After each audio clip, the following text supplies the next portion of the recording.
So is bigger necessarily better? You may be tired of taking work call in the kitchen while your kids are running around. You might be dying of having your dedicated space for some sanity. So what are the things you need to consider? Let's talk about some pros and cons of upsizing. Number one, you will have dedicated space instead of a multi-use space. During the pandemic, many people transitioned from working in the office to working from home. So having that dedicated space without the interference of your children and other people, where you can close the doors and really focus on your Zoom call, becomes very important. So definitely the number one advantage of a bigger home is that you're probably looking at having that dedicated office space. Number two is that you will also probably have room, if you have young children, for a guest room / au pair room. So if you have additional people who are coming during the day to provide help, such as cleaning, such as nannying, or any other maybe in-home help, you now have other space to accommodate that.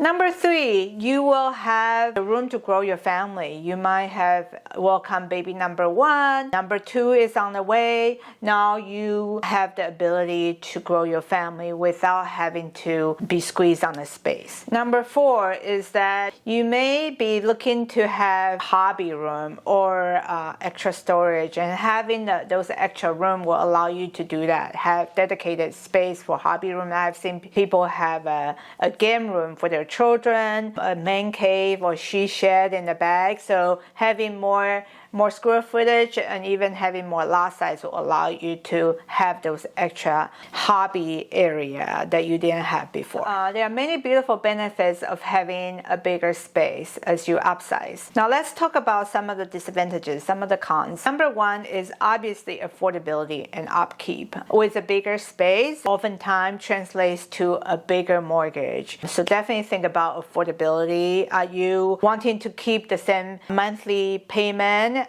but a bigger home? Then you might have to move out of the area. Would you be able to find a comparable area as where you want to spend, where your family want to spend time in the next 10 years? So think about affordability and what would that translate to in terms of your monthly mortgage obligation. Number two is that with the space being bigger, you also have more upkeep. You have to fill the space with more furniture and how to make it usable and make it flow well decorated. So those are the things to consider. Number three is that we hear this on the news that as people have more space, especially children, as they become older, there's more opportunity to be disconnected from the rest of the family. So think about the flow of the new space. Even though you have more room, how are you going to bring the family together? How will you still spend time as a family while giving everybody their individual space? So